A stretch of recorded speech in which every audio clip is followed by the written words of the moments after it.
Police officers take an oath to protect and serve, but a 3-month-long investigation by our sister station in St. Louis reveals some officers across the country are misusing that authority and preying on women for sex.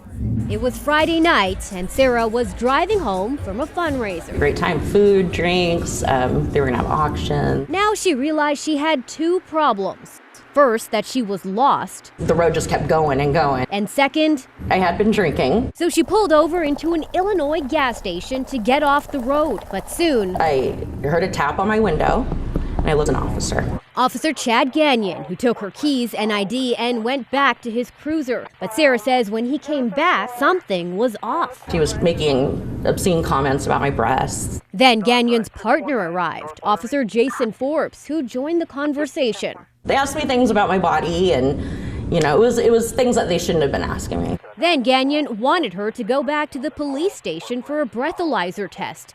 But instead of putting her in the back of his cruiser, Sarah says he actually puts me in the front seat of his car, right next to him. And so they drove. And Sarah says it wasn't long before this officer of the law opened his trousers and exposed himself to her. He ended up wanting me to give him oral sex. And she says that was just the beginning of her troubles. Police officers certainly have more power. Andrea Ritchie is a nationally recognized expert and attorney who has specialized in police misconduct cases. They have the power literally to shoot you, to kill you, to use force against you, to arrest you. Unfortunately, Ritchie says some officers deliberately take advantage of that power. The proof? Cases around the country, like in New York State, where this Niagara Falls cop fondled and even raped women drivers. In Houston, where this police officer handcuffed and then raped a waitress. And California, where this Maywood cop sexually assaulted 5 women while on the job. Which brings us back to Illinois and the case of Sarah and Officer Chad Kenyon. Sarah says it was 1 a.m. when they finally reached the back parking lot of the Manteno police station. Kenyon brought her a breathalyzer as his partner watched her take the test. I blew like a .16 or something, and so we were laughing about it. Then, suddenly, she says, Chad Kenyon grabbed her, bent her over the car, and raped her.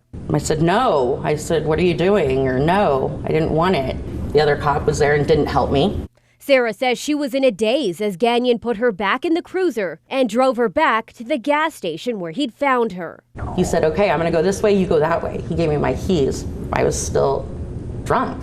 Still, Sarah managed to report the incident and get to the hospital to have a rape kit done. Early the next morning, the Illinois State Police brought her in for an interview with 2 investigators. It sounds to me like this was, a consensual encounter that maybe you regret. She says it was quickly clear. They didn't believe me or they didn't want to. And when an initial round of DNA test didn't back her story, and Officers Kenyon and Forbes denied any wrongdoing, Sarah says, we were told there's no DNA evidence, that you're a liar. And so the Illinois State Police had Sarah indicted for making a false report. The handling from the investigators in this case was outrageous. Lewis Meyer is Sarah's attorney. But this is the first time I've ever seen the victim actually be charged with 2 felony counts for, reporting what occurred to her.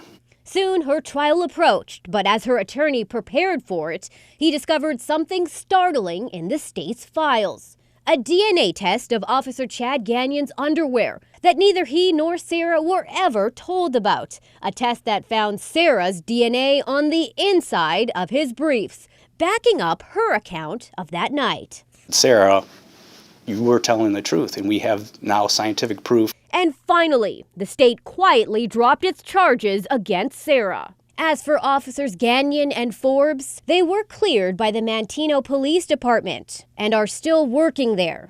Something that's hard for Sarah to take.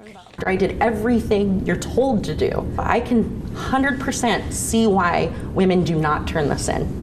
There have been several new developments since investigator PJ Randall filed that report. She joins us now with an update.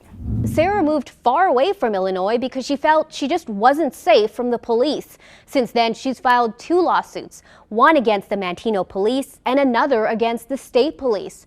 In the meantime, since our original report, another woman stepped forward with allegations that she too was the victim of an officer-involved rape, prompting the St. Louis prosecutor to reopen her case. For The Reveal, I'm PJ Randawa. If you have a news tip or a comment on one of our investigations, email us at thereveal@11alive.com.